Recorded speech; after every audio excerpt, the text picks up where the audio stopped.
Hawak na ng mga otoridad ang isang Chinese national na may kasong robbery matapos mahuli sa isinagawang follow-up operation ng mga tauhan ng Pasay City Police Station sa loob lamang ng isang residential unit sa MOA Complex.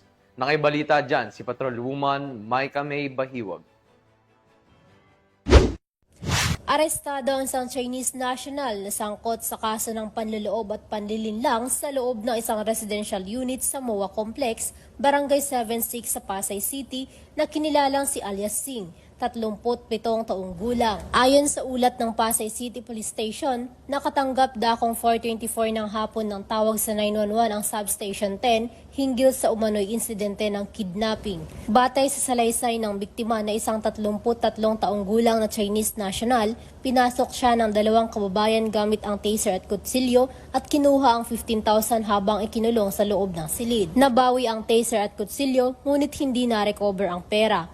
Ang naarestong suspek ay sumailalim na sa dokumentasyon at masusing investigasyon ng Pasay City Police Station.